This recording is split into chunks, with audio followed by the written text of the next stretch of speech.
This is your place for all things Grand Rapids Griffins and all things Toledo Walleye. This is the Hockeytown West podcast with your host, Brandon Cook and Nick Harrington. And welcome back to the Hockeytown West podcast, your source for everything Grand Rapids Griffins and Toledo Walleye hockey. I am one of your hosts, Brandon. And I'm Travis. I thought you were going to say you were Nick because Nick's not here tonight. Nick was with us last night in our attempted recording of this episode, but my computer decided to update things and my audio was coming through my webcam, not my microphone, and it sounded terrible on my end, and it just was not up to the standard that we'd released to the public. Honestly, it was pretty rough, and if you would have listened to it in your car, you would have hated us. You had to turn your volume way up to hear me, and then turn your volume down real quick as soon as Nick starts to talk. So we're back to redo this again. We're going to do it kind of condensed just because we're on a time crunch, but we're still going to cover all three Griffins games from this weekend, talk about any news that has affected the Griffins lineup and the organization over the past few days, and recap maybe a tad bit of the AHL afterwards, because as soon as we're done with this, we're going to hit stop, go record our Toledo Walleye episode that'll come out this Thursday for all of you guys. So we're going to dive straight into this here and talk about the news that happened in the lineup this weekend. So the big story, obviously everyone wants to know, what's the update on Carter Mazur? We don't have one yet. The only update that we did get is they confirmed it was an upper body injury, but just like we told you guys, if we ask the question in media or ask it to anyone, that's about the answer we're going to get. A really vague upper body injury, and he's going to be out, from what Bob Kaiser said, probably for a couple more weeks still. That's about the only info we've got on him. On Friday night's game in Springfield, William Vollinder was actually injured as well. It was just a light injury day to day. Dan Watson kept him out for Saturday and Sunday's game just as a precaution, and showing that he has faith in the depth in this lineup to go out there and deliver results, which they did, but also they played it smart with him. We don't know if he'll be in the lineup for tomorrow's game in Hartford. We'll update that as we find out more. And the other injury that confused everybody on Friday was Ville Husso started the game on Friday, left Friday's game right in the beginning of the second period, right in the first media timeout. Nobody knew what happened. It even confused Bob Kaiser. He went to call a save and he said Ville Husso, and he's like, oh no, that's Kosa. So that was interesting, but they did confirm on Sunday finally that Ville Husso is just day to day. It was something that he'd been battling all week long. He felt ready to go, just tweaked it in that game. He's not expected to be out long term, and it's not related to his injury from last season, which I know, Trav, you and me, that was a sigh of relief there as soon as we heard that. Yeah, obviously, he's battled injuries for almost what feels like a calendar year at this point. You know, you're just kind of glad that you heard something minor day to day. Kosa, though, I mean, came in and looked unbelievable. Coming out of the bullpen looked unbelievable. Yeah. No, I mean, you know, and Husso had just started to play really well again. Honestly, it was playing pretty well up until the injury happened in this game. Yep. But hopefully it's nothing too serious. He's back hopefully this weekend. I would think maybe day to day, give him a week to kind of reset. Yeah. But, you know, we'll see. Hopefully he can come back. Although Carter Gylander might have some words about him coming back. So this goalie carousel continues to be as clear as mud outside of Kosa. So yeah, let's talk about that a second here. So we saw, obviously, Husso be injured, and we knew he was going to be out. We saw the call up of Carter Gylander from Toledo on Saturday afternoon, and that confused us all because we're like, well, there's Malcolm Subban here. Well, in the same time all that happened, Malcolm Subban was released from his PTO, which I think was just a kind gesture from the Griffins because he was able to sign a 1-year deal with Belleville. So it was kind of release him. He's got a lined up deal ready to go where he's going to have a stable home for at least this season. So good for Subban, good on the organization handling that appropriately, but it still confused all of us to see Carter get called up because there's Gage Alexander there who hasn't seen a single minute of ice yet.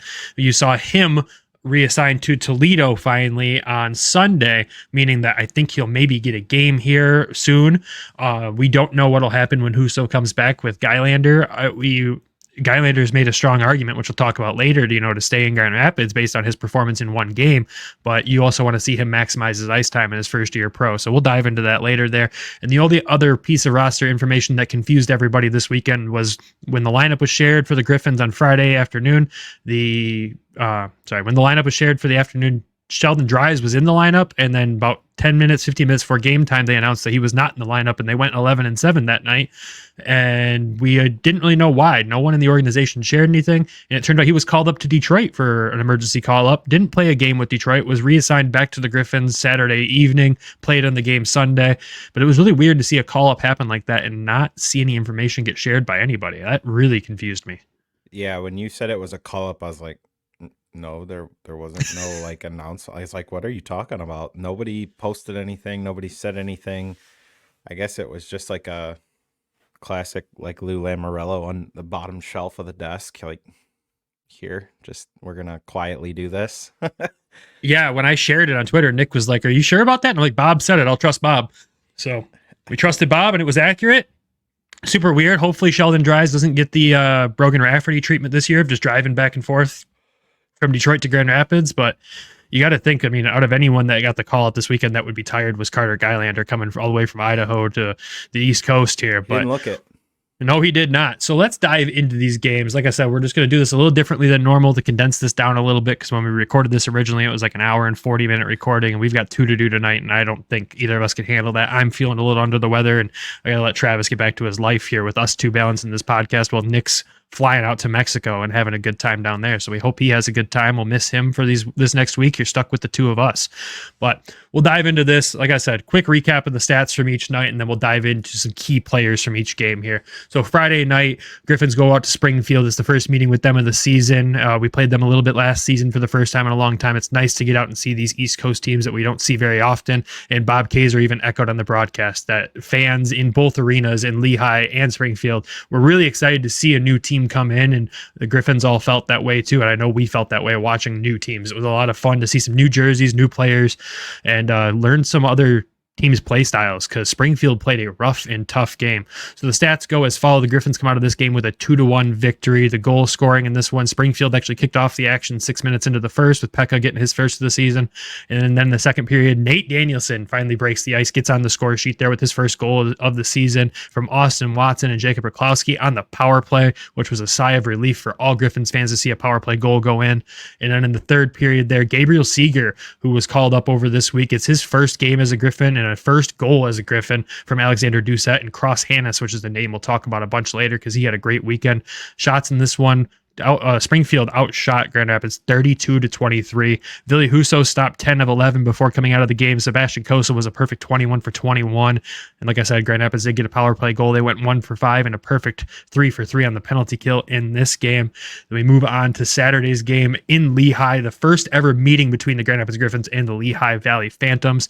And going into this game, the Grand Rapids Griffins had scored 9 goals in the season. They come out of this game with a 5-2 victory.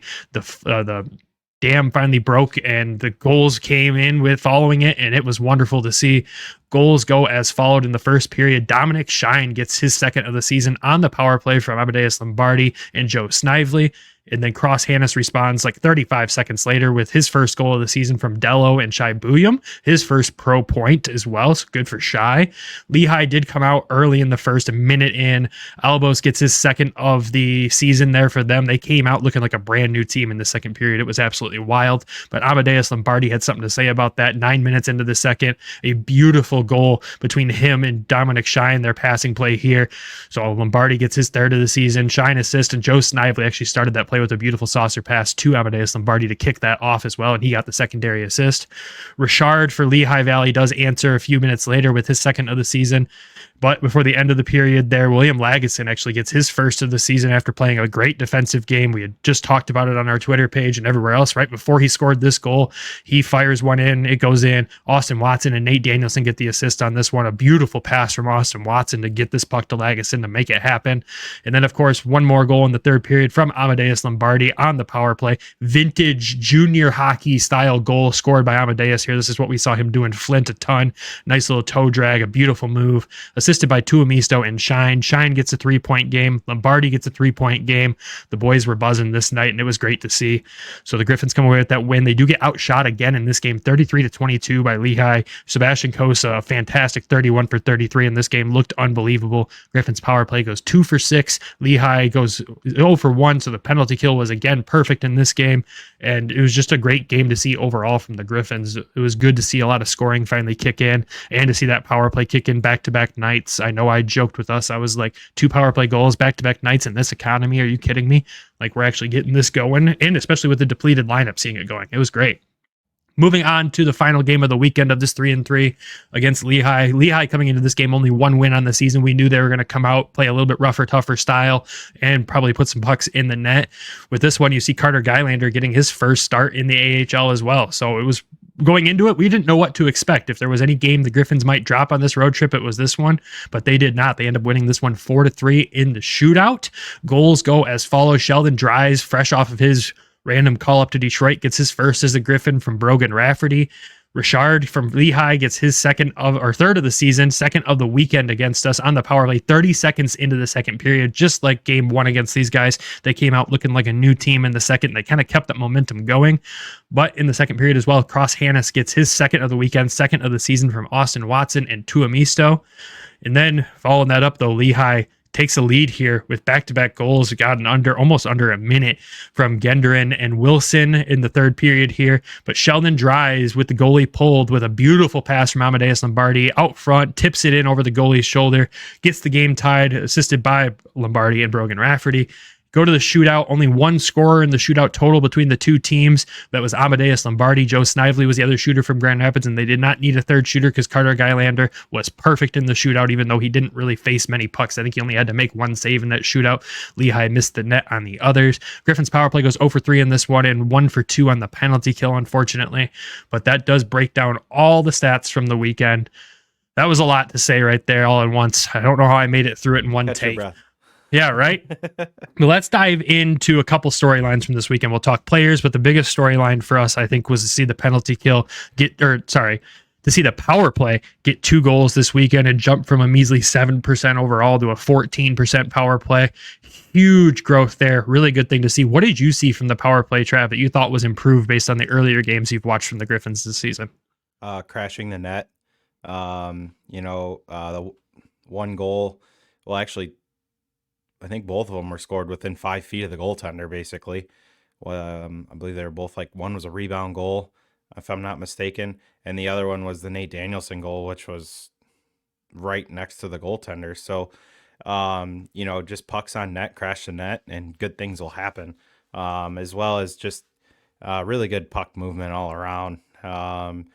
It seems like they finally have kind of figured out where to plug these pieces to get the most out of their power play. And it's crazy that you can score 2 goals and go from 7% to 14%.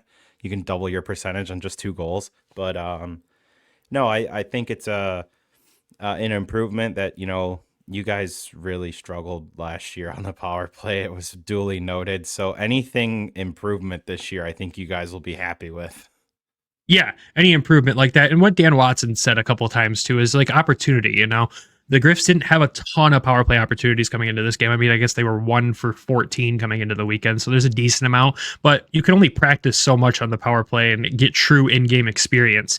And the boys had a lot of opportunities this weekend. I think there was 14, 15 power plays total over the weekend for them. So getting that repetition, getting the actual in-game experience definitely helped them kind of figure it out a little bit, but being able to do it with depleted roster, you're missing Marco Casper, you're missing Carter Mazer, you're missing Sheldon Dries. Those are 3 key pieces of the power play from the start of the season that they didn't have, and they figured out a way to make it happen. Guys stepped up. Dan Watson preaches that next man up mentality, and the boys really owned that this weekend, and it was really good to see. And the penalty kill still rocking a 90% for the season overall. Yeah, they allowed a couple this weekend, big deal. 90% is a penalty kill. Any coach in any league is going to take that. Still sitting around 100% between both, so that's the kind of the number that everybody shoots for. But you know what? I mean, when you're not giving up goals on the penalty kill and you're clicking at a 90%, and if your power play is halfway decent, you're going to be an elite team. So far, they're an elite team. Then you throw in the goaltending on top of that. Special teams has been unbelievable, I thought, for the Griffins. Really, the penalty kill has been unbelievable. And the power play taking strides to improve is only going to help this team in the future. Yeah, and you got to think too, overall, defensively and goaltending for this team, it's been outstanding so far this season. And obviously, defense comes from the offensive side too. Those guys are playing a big role in the neutral zone. They're making it really difficult for teams to play against us. But the Griffins currently lead the league in the lowest goals against average overall through these games so far, with a 1.5 goals against as a team this season, including getting lit up in Rockford in their first road game of the season, and allowing a few in the game against Lehigh on Sunday. So to still be rocking a 1.5 goals against, when you look at some other teams in this division, you look at the Iowas, the Chicagos, they're at 35, 36, 37 goals against already this season. Like, seeing that from Grand Rapids, one, is a huge improvement from 2 seasons ago. Dan Watson came in last year and things improved dramatically. Well, they're still taking a massive step forward defensively. That really shouts out the defensive mindset that he brings to the table as a coach, that Brian Lashoff brings as a coach, that Steph Julian brings as a coach. And you got to talk about goaltending. Rupe Koistinen's doing miracles with these prospects that he's getting handed. Obviously, he's getting handed extreme athletic talent, but teaching those basics between these goaltenders, it's really sticking. You look at the lateral movements from Carter Gylander and Sebastian Kosa, using their athleticism to be able to move like that right there. It's a goalie coach's dream. But to be able to go implicate it into games, they're just looking outstanding right now. And I know, Travis, you had some goalie stats that you wanted to talk about between these guys, because they're pulling some impressive numbers through 7 games. Yeah, so Sebastian Kosa, 5 games played, 954 save percentage, 1.54 goals against average. If you break that down by game, that's a shutout versus Milwaukee, an 879 save percentage versus Rockford. That's the lowest goal. That's the worst save percentage that our goaltenders had for the Griffins all year. And that was the second game of the season? Yep. And it was a back-to-back. So, he recovered with a 967 versus Manitoba, shut out Springfield on 21 shots and albeit half a game, and then had a 939 against Lehigh Valley. Carter Gylander, 1 game played, 917 save percentage, 2.78 goals against average. He had obviously only in the 1 game, so a 917 in that game. And then Husso's got a 970 save percentage with a .70 goals against average, albeit in just a game and a half, but still. Goaltending coach paying off big time so far. Yeah, across the board, because you got to remember Toledo has a full-time 1-2 that Gylander's been working with before this call-up too. So it's definitely worth having that, and it's paying off big time for this team. And then defensively too, they're great. So like I said, we talk about some key players. We're talking about the goalies. Let's talk about them real quick. We'll give Sebastian Kosa his flowers. He's obviously been outstanding this season so far, was outstanding again this weekend, especially to come in cold Friday night. He's all about preparedness. If you've ever talked or listened to Sebastian Kosa talk, the preparedness part of his game is one of the things he focuses on the most. So when you throw him off of his game, sometimes you don't see the same results, and being thrown off, like coming in for Villy midway through a period in a game you didn't expect to play, knowing you're going to play the next night, the mental resilience from this kid just continues to show through. His athleticism is obviously off the charts, but he's just looked outstanding in net so far this season. And we've talked about, last season, was he going to pick up where he left off, or was he going to need a warm-up period to get back to where he was? No, he's picked up where he left off and just continues to get better game after game after game, which is really bad news for every other AHL team, but great news for this organization. He's just been outstanding this season. Yeah, and I didn't even point this out last night when we had originally recorded this. The save he made right when he came into the game, he made a huge save early. And I mean, he was basically down and out, and not many goaltenders are going to make the save he made because he's so tall. Yeah, he's got that large wingspan. He's laying basically almost in the splits, and it just hits him. And, his size probably made that save. You hear a lot of, especially when you see Nashville play, UC Saros may not make that save because he's only 5'11", versus now what your average goaltender is 6'2", 6'3" in some cases. Well, Kosa's 6'6", so when you have that big frame and you can use it to your advantage, you definitely have to. And he's playing so well. This is a guy that's in the zone. He's seeing the puck well. He's tracking it well. He just looks like a completely different goaltender. Every week it seems like he gets even better, and it's almost like, how can you get much better? But here he is constantly doing that. And I think when this guy's confident, he's almost impossible to beat. Like, you've seen it his year in junior when he went, like 21-1? Like, Yeah. you know what I mean? I mean, I know they were a stacked team, but you still got to make saves, albeit like, that just shows you how much of an athletic freak he is and how much he's come along with that refinement that everybody said that he needed when he was drafted. And thus, again, the long approach with this kid, I think, is going to be the greatest decision that the Wings ever made, not just rushing him. Yeah. And like, we talked to him post game last weekend and we're like, yeah, what do you want to work on this season? Obviously the most vague, stupid question to ask, but at the same time, he said consistency is what he wants to do. And if that's what he's focusing on, he's doing it darn well because he's consistently doing the same things every game and looking good. And one of the things, we've talked about multiple times is we don't see him floundering in net. We don't see him flying all over the place anymore, but he still has the ability to do that, to make these crazy saves when he needs to be called upon. But in general, most of the time he's making very calm, composed saves. Like, his calmness levels are off the charts right now. And that's what everyone's always talked about, Trey Augustine being this high prospect because of his calmness at such a young age. And then you got Sebastian Cossa over here basically mimicking it to a T at this point. He's so calm in goal. I always think back to when the Red Wings did their waiting in the wings on him. He was in Toledo and he talked about like how he wanted to dominate at every level before he moved on. And like you've seen in the beginning with Toledo, he struggled. I mean, he had growing pains. Wasn't flat out bad. There were nights that he was great and there were nights where he was meh. And then you've seen by the end of the year, he's starting to dominate. And then last year in GR, kind of the same situation. You hit the second half of the year, he goes on that unreal run with the Griffins last year. And now this year, you're starting to see the dominate. Like, you're starting to see him, like, the Griffins offense could be off that night and he's going to give them a chance to win, and they might only need one. That's just kind of how well he's playing right now. I mean, that's exactly how the season started too. The offense wasn't putting up crazy numbers. It was almost a concern, but we don't sound the alarm until at least Thanksgiving if you see that consistently. Then they come out and have a 5-goal game and you're like, all right, we can forget about that concern for now. But at the same time, like, he's given them a chance to win every single game he stepped in.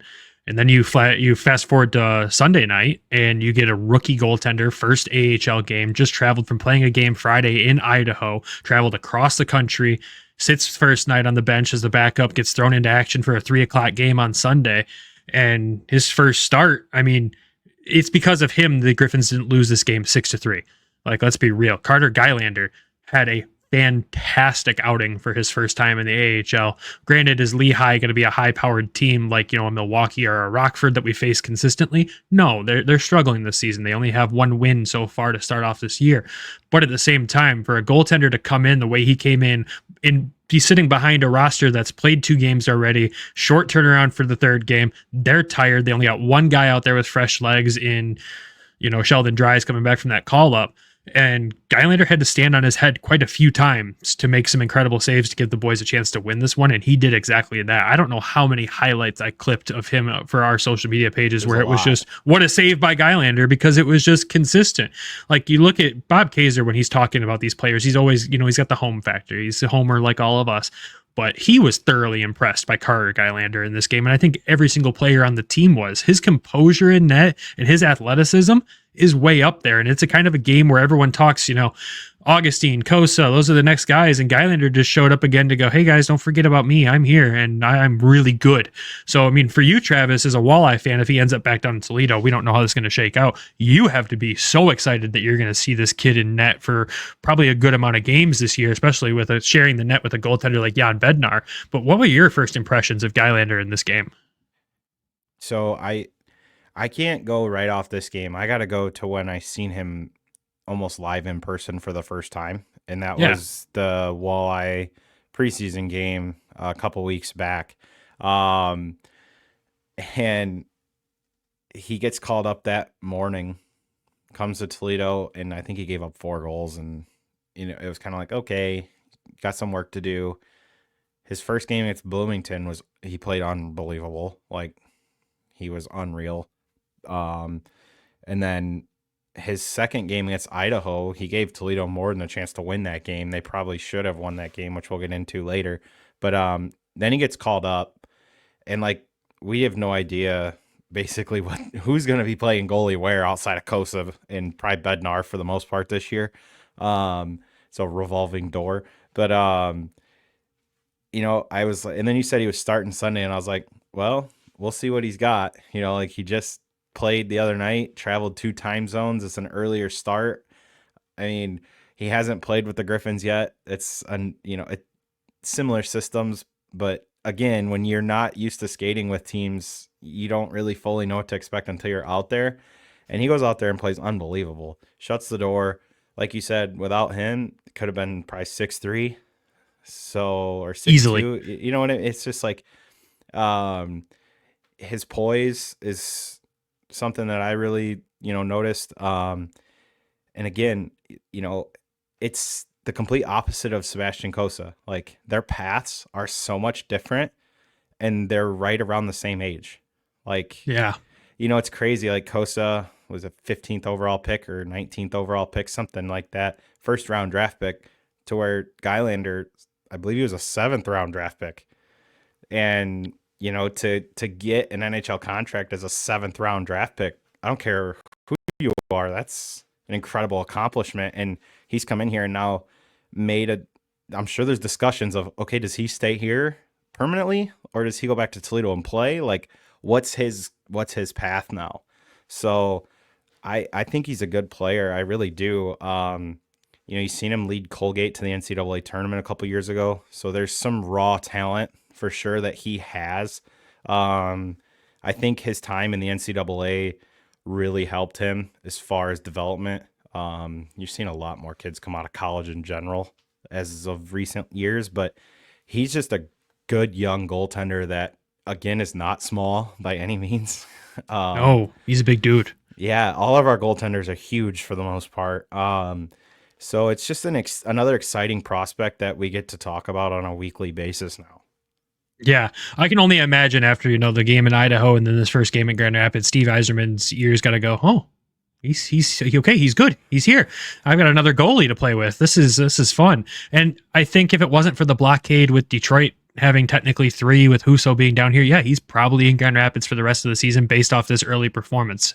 Now, again, it's a small sample size that we have to grade this on, but to come in and do the things he did in that game really shows you just the type of athlete he is and the type of player he is, and that he's definitely going to stand out for a while. And I don't think Wings fans can count him out. Now, what does it mean down the road? Is he going to play with the Red Wings? We don't know. Is he going to play in the NHL? Based off this, yeah, he's going to play in the NHL at some point, but I don't know. It's going to be a really fun prospect to watch because when he's in net, it's just another fun goaltender. Everyone talks about the Detroit Lions are such a fun team to watch. The Grand Rapids Griffins are a fun team to watch on the ice right now with what they're doing. And when you're watching the goaltenders, sometimes goalies can be the most boring player on the ice, just make routine saves and sometimes a big one here and there.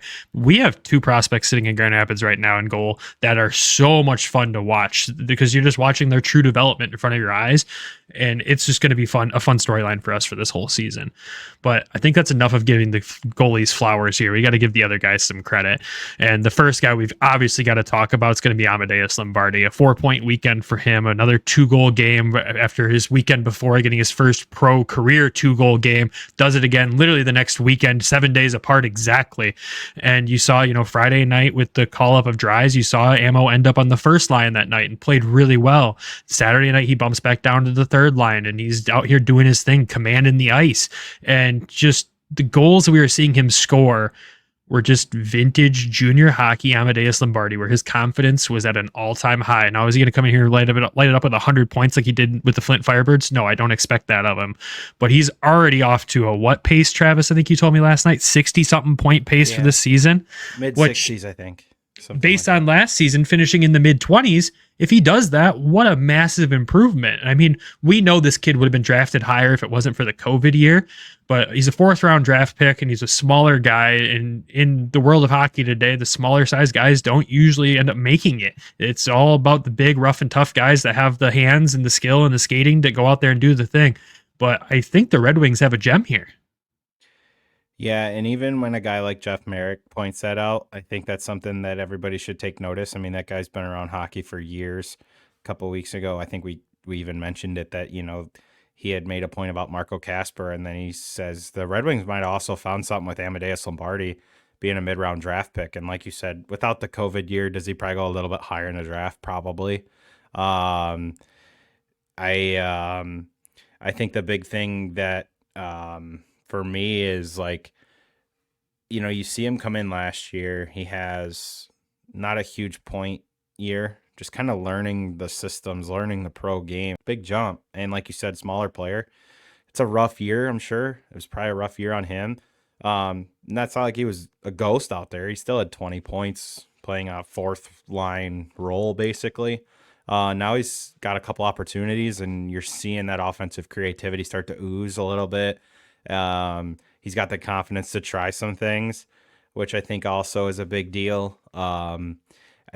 It's just exciting to see what you saw in junior start to show itself in the American League.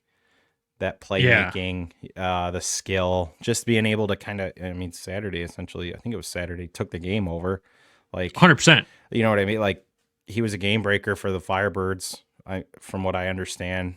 Obviously not a big junior guy here, but just from what you read and see, when you see a guy have 100 points in junior, like, okay, he's taking games over. It's just a reality of the situation. Now you see him come in here and have, what was it, 4 points in 3 games? Yeah.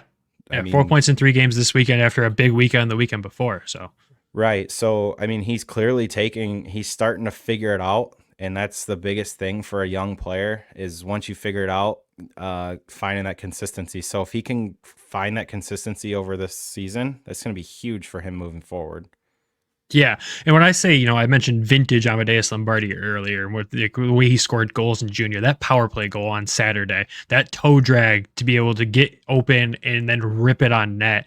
You can go back and watch his highlight tape and you see him do that constantly on the power play in Flint, just wiring it past goalies with that exact same toe drag move. And to see him start doing it in the AHL, you're like, okay, he's comfortable. And the other vintage move he would always do would pick up the puck in his own end, go coast to coast with it, wrap around the net and go for a wraparound goal. And we've seen him try that multiple times now. If you go back and watch his highlight tape and look at some of these goals he's scored this year, you're seeing the exact stuff he was doing in junior hockey, but at a pro level. You can tell his speed is still there. His size is definitely bigger. He's muscling off guys left and right, which is such a good thing to see. His defensive abilities, being able to take away the puck, are still there, and they're getting better with every game. And now you're seeing the offensive upside too. He's going to have a big season. This isn't just something where it's a flash in the pan and you're going to see him trail off this season. He has arrived in the AHL, and you're going to see him do some massive things this year. I think they're going to kind of need him to. I think they're going to need him to have a pretty good year. You're already dealing with injuries and call-ups now. What could happen in the future? Listen, when you lose 2 first-line players, either to injury or call-up, somebody's got to step it up. And clearly he grabbed the bull by the horns and said, I can do this, and went out and did it this weekend and last weekend with the 2-goal game. Yeah, 100%.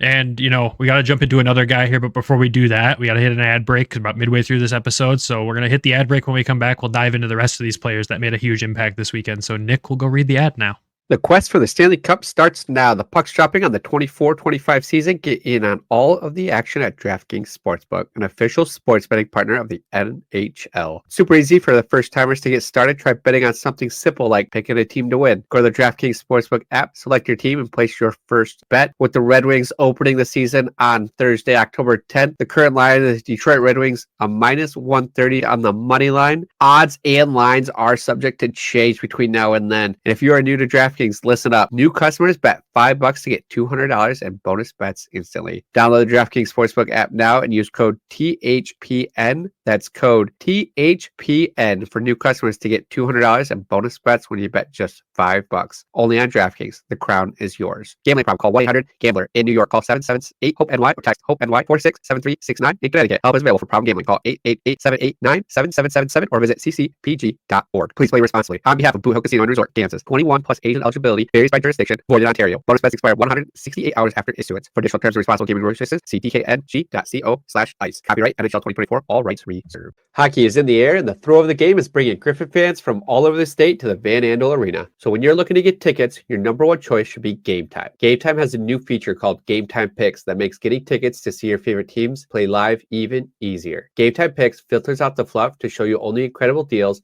on great seats so you don't have to waste time searching through thousands of tickets. You can see players like Marco Casper and Sebastian Cosa before they make their way to the wings, and you get the seat views before you buy, so you can see what it looks like from where you'll be sitting, which is one of my favorite things about Game Time. Curated deals make it easier to find the best price on great seats, and with the lowest price guarantee, event cancellation protection, job loss protection, and more. Game Time should be your #1 destination for your tickets. Take the guesswork out of buying tickets with Game Time Pick. Download the Game Time app, create an account, and use code THPN for $20 off your first purchase. Terms apply. Again, create an account and redeem code THPN for $20 off. Download Game Time today. What time is it? Game Time. And we're back. All right. So it's some other guys we got to talk about. One, you can't talk about this weekend and not talk about Dominic Shine. Obviously, we mentioned, Saturday night, a 3-point night for him as well.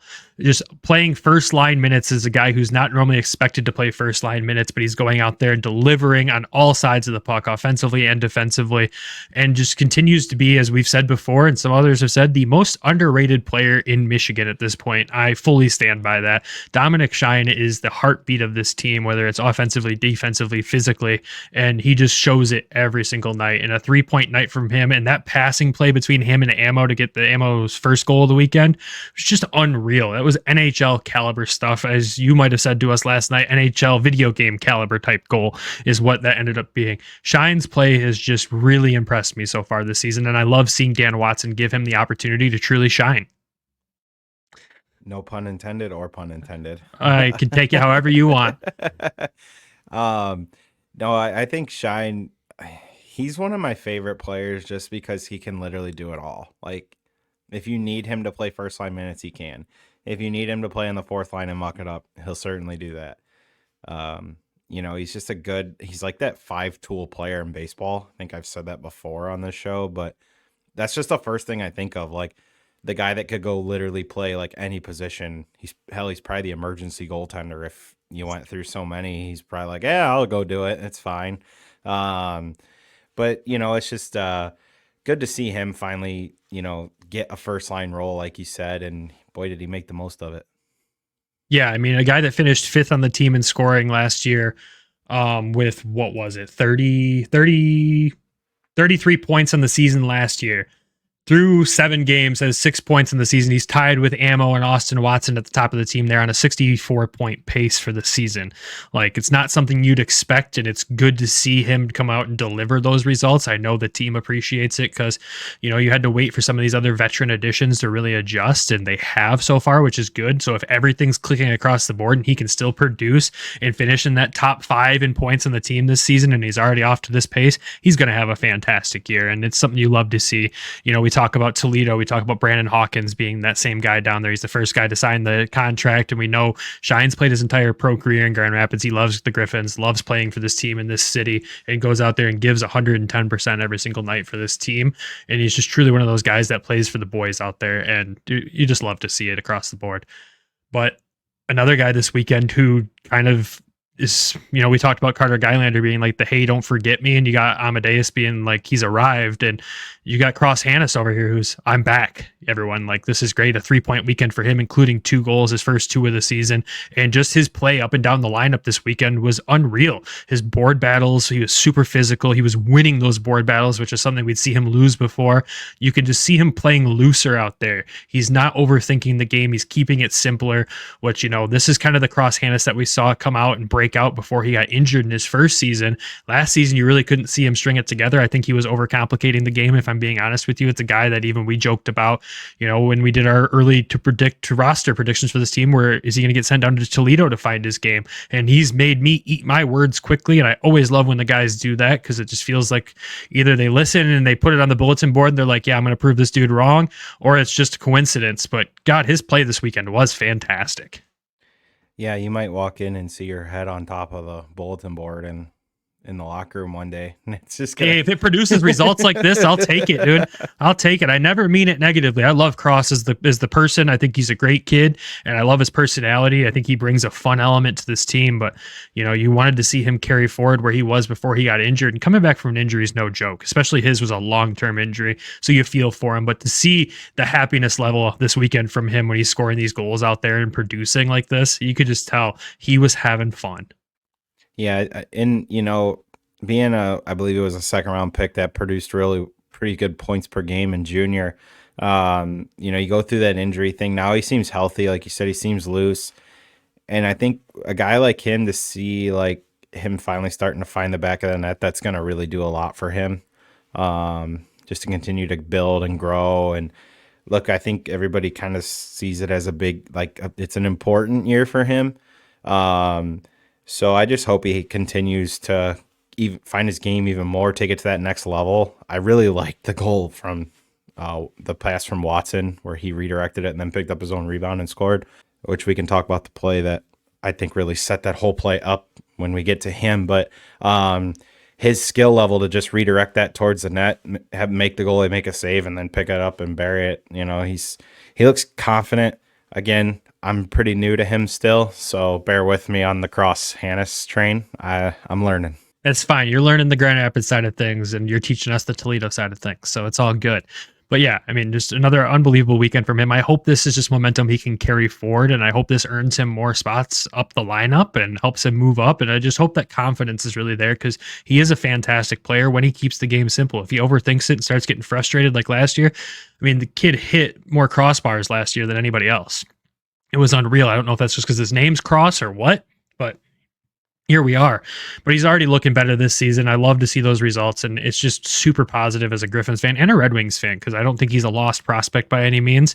And I think a lot of people started to write him off after last season. I think, he was scratched a bunch of games last season too because of his performance. So to come out and see him, one, getting trusted with opportunities, and getting the opportunities because the way the lineup is, to see him go out there and deliver, it's just such a reassuring sign for the whole organization as a whole here.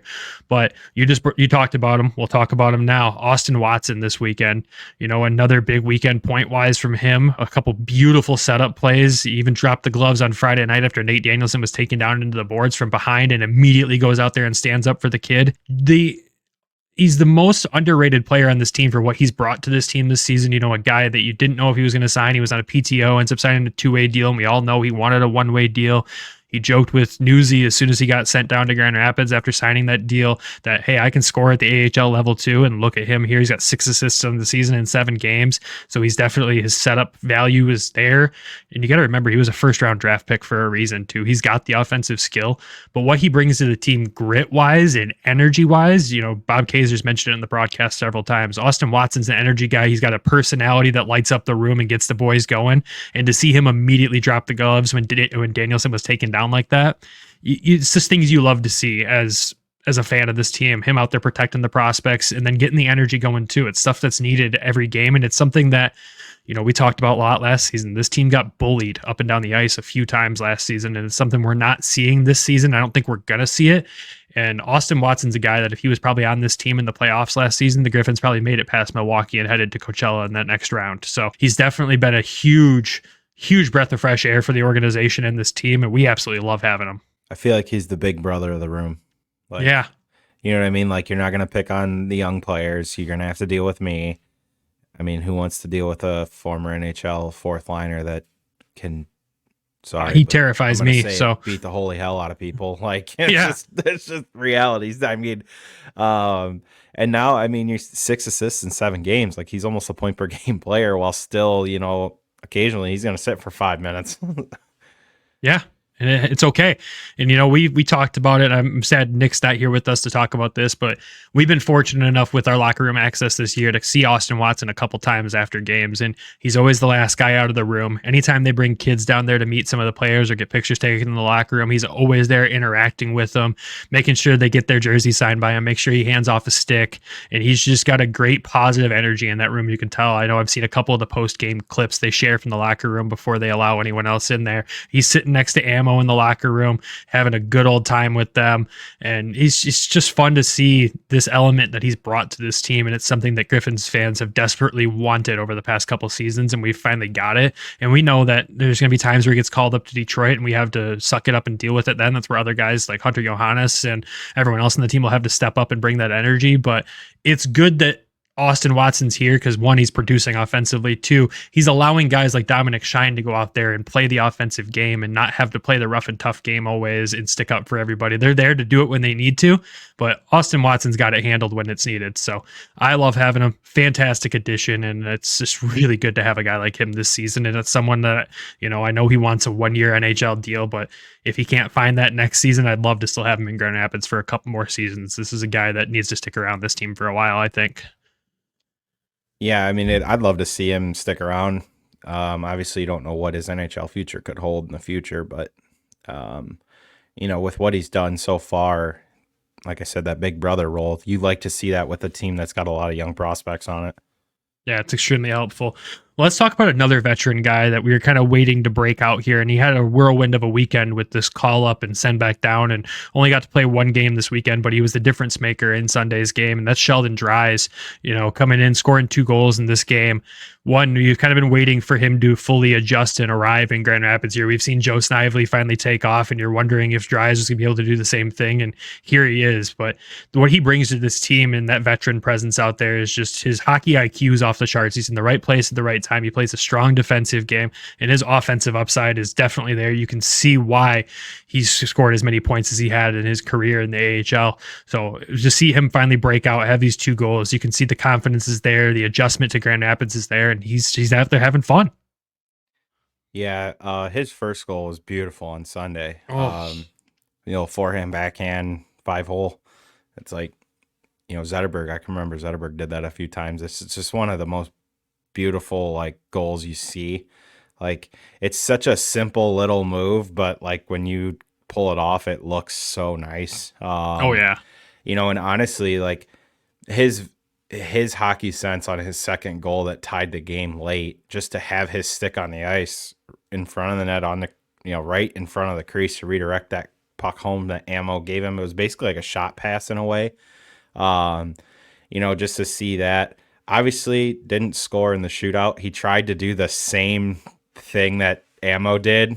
The goaltender he snuffed that out. But he's been kind of as advertised, and now you see him starting to kind of find it offensively. Not that he hadn't done anything, it's not like because he wasn't putting the points up, he was doing anything wrong. It's just, new team, new city, playing with new players. Takes a little bit of time.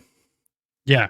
3 points in the 5 games he's played so far this season. It's exactly what you want to see from him. And I just like the veteran presence he brings out there. You can tell he definitely lifts up the kids around him and makes them better every game.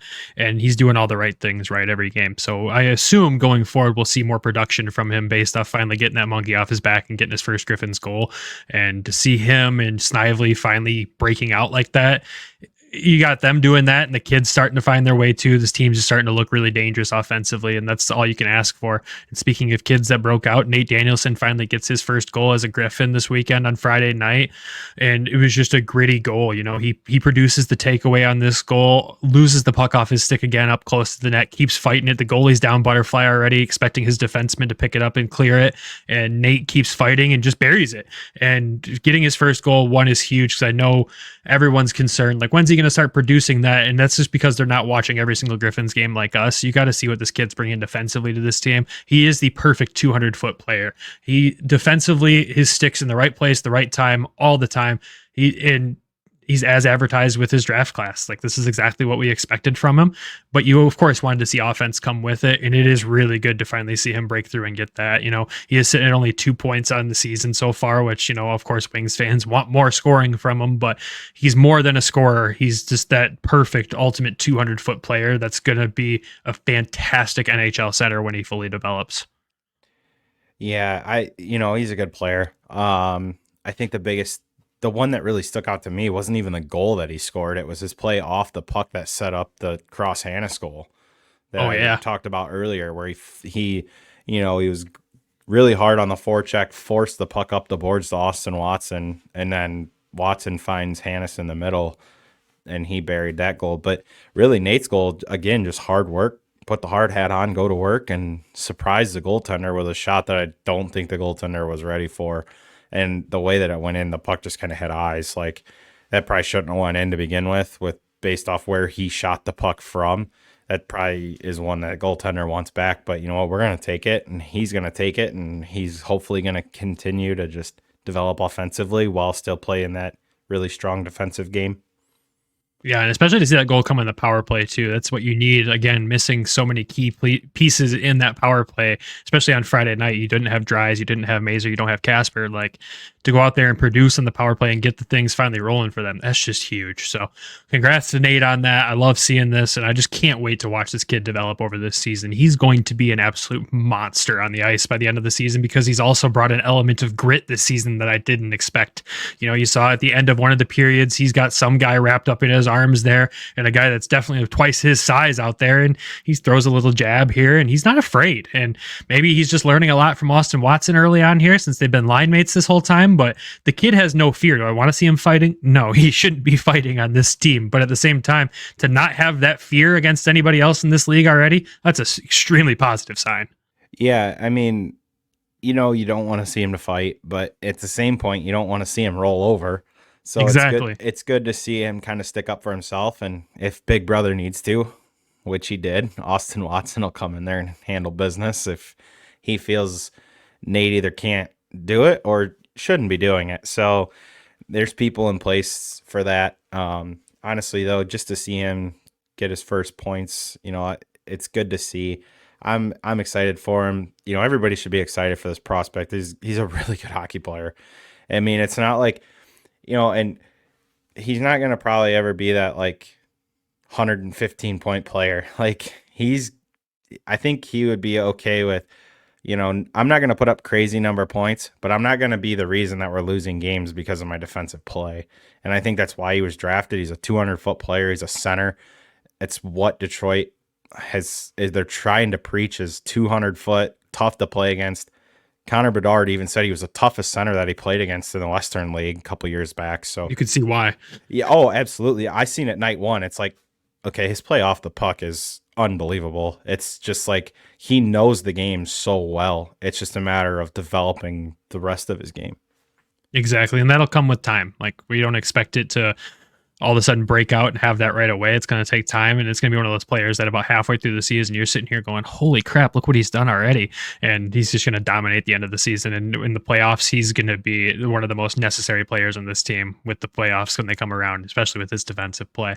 But then another kid stepped into the lineup last weekend. You know, Shai Bouillon comes in, plays his first 2 games back-to-back, and impresses. We liked what we saw from him. This weekend gets his first point as a Griffin, his first pro point.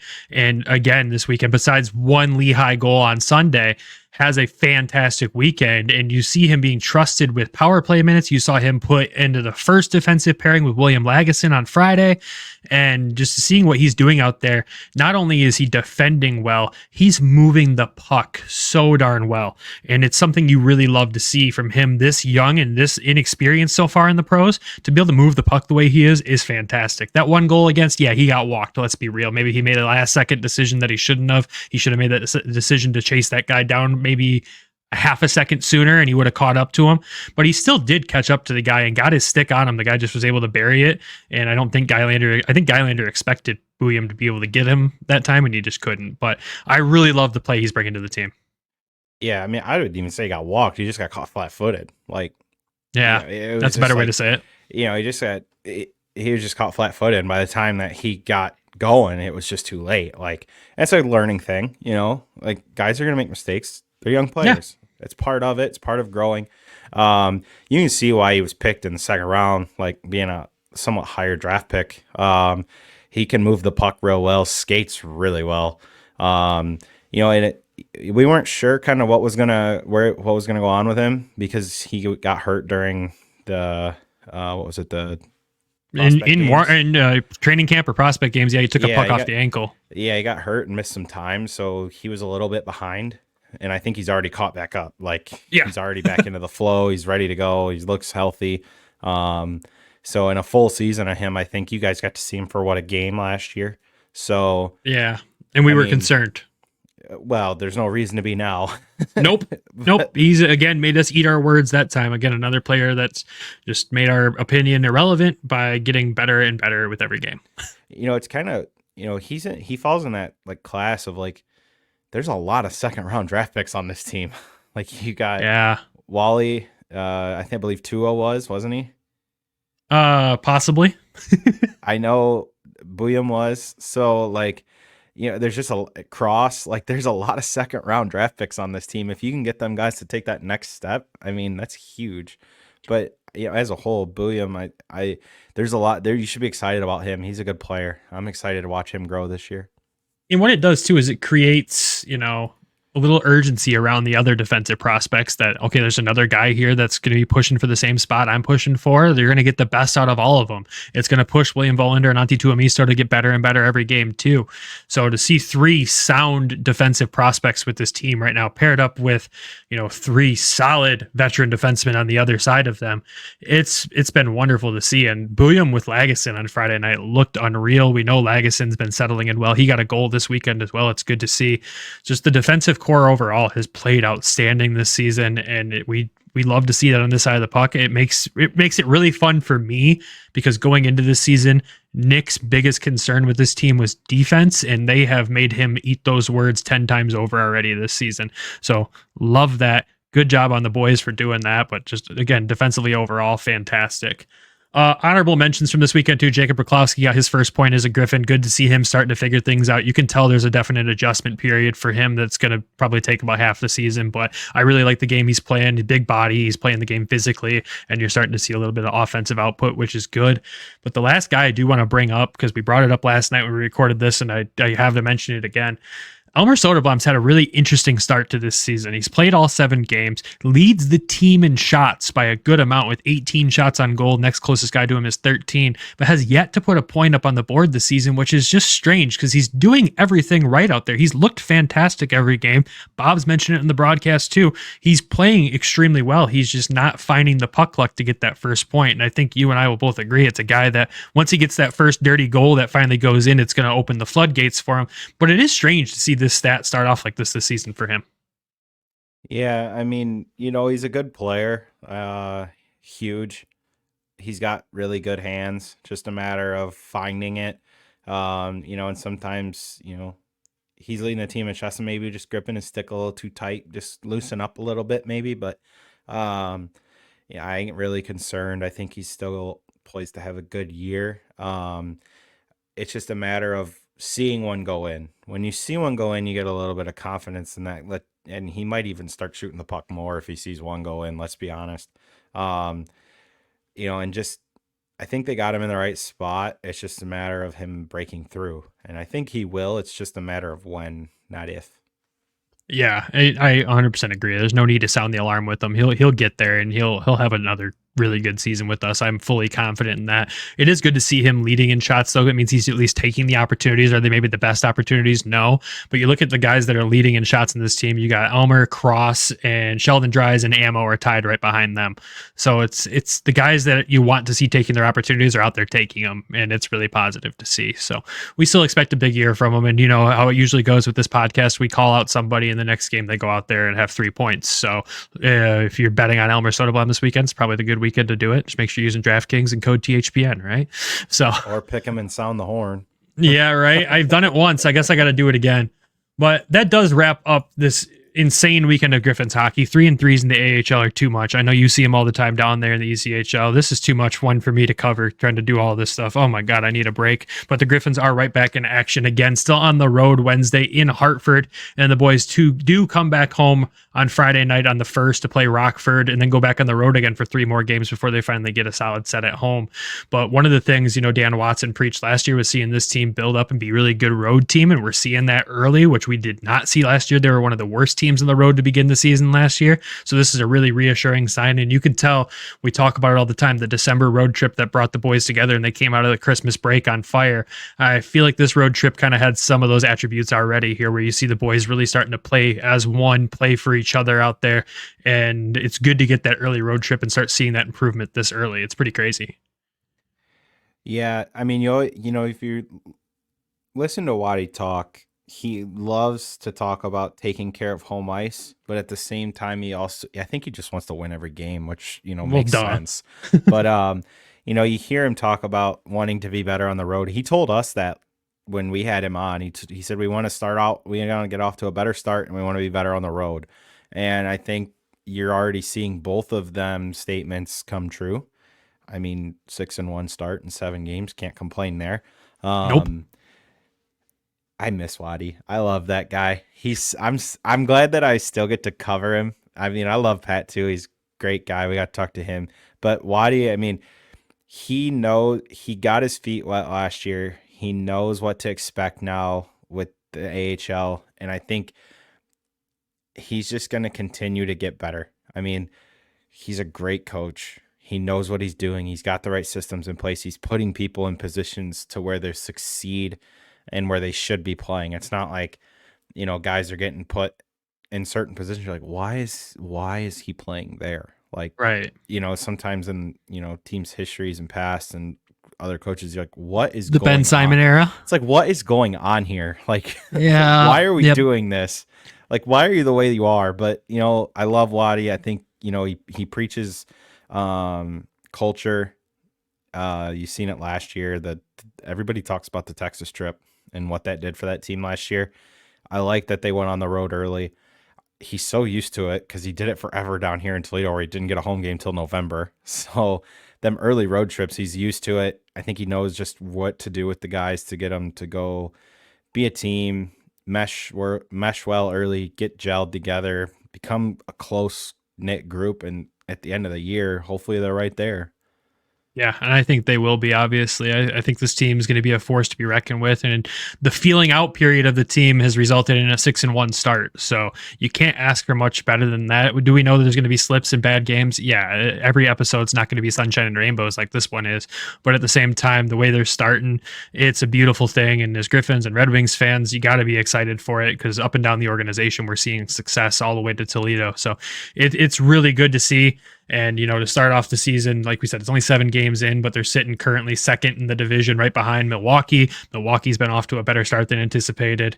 But they're both tied with 6 wins, 1 loss, and 12 points there. And you got Texas, Manitoba, Rockford, Iowa, and Chicago right behind them. It is crazy to see Rockford get off to the start they are. One of their 2 wins is against us, and it was a dominant win. Maybe it was just some home opener magic that they had going down there in Rockford after that. But we'll, I guess, get to see what that really looks like this coming Friday when the Ice Hogs come back to Grand Rapids with the Griffins coming off a road trip. I think will be the true measure and test of how good Rockford's actually going to be. But it's shaping out to be an interesting season. Central Division is one of the weirdest ones in the AHL because it's always extremely tight. But this early in the season, we're kind of seeing some separation from the bottom of the division to the top of the division. I mean, Iowa and Rockford holding down the bottom of the division with 1 win each and 1 overtime loss each. And it's just a rough start for them. Each team's allowed 36 goals or 21 goals against, and Chicago still only scored 8 on the season out of 6 games. So it's going to be an interesting year in the AHL to watch this division. And, you've got some powerhouse teams with prospects lined up. You talk about Rockford, Chicago's got a long list of prospects. Grand Rapids obviously has a long list of Red Wings prospects. Milwaukee's no slouch still. You got guys dropping 5-point games over the weekend, which is just absolutely absurd. Even with them still not having Zach LaRue, he's still up with Nashville. And Manitoba surprising people, but I think we said it in our preview for the Central Division. They would surprise people if Brad Lambert's still with the team, and he is still with the team, and he's doing Brad Lambert things. Texas is the one that's kind of shocked me still, playing well with how much Dallas has depleted that roster. But again, it's early. We'll see what happens, but it is good to see these Griffins get off to this start. But that is all we have for this Griffins recap of this crazy 3-3 weekend. Again, the boys are in action on Wednesday in Hartford. Follow us on our Twitter page, Facebook page, and everywhere else for highlights and updates on that one to get our opinions there. And then they're back home against the Ice Hogs Friday, but I won't be there, and obviously Travis won't either. We'll be at the Toledo Walleye home opener. I am so psyched to get down there and see the fish in person this year. I know the home opener is going to be crazy. The building's going to be rocking.